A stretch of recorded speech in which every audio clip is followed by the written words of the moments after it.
Hi everyone. Are you seeing the you can't messages account error when trying to chat with someone on Messenger for Android? This usually happens if someone blocked, restricted, or deactivated their account, but it can also be due to app glitches.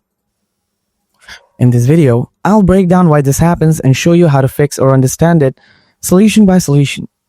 Let's get started. Solution 1. Check if the person blocked you. Open the Messenger app. Search for their name in the search bar.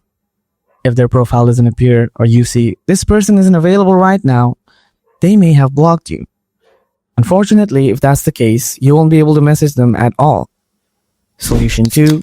Try messaging from another account. Log into different Messenger or Facebook account.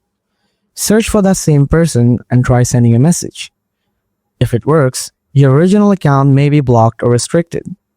Solution 3. Update or reinstall Messenger. Open the Play Store or App Store. Search for Messenger. Tap Update if available. If not, uninstall and reinstall the app. Log in again and check if the problem is gone. And that's it. By following these solutions, you'll get a clear idea of why you're seeing the you can't messages account error and possibly fix it too. If this helps you out, smash that like button and don't forget to subscribe for more simple tech guides. Drop a comment below and let me know which solution worked for you. Thanks for watching, and I'll see you in the next one.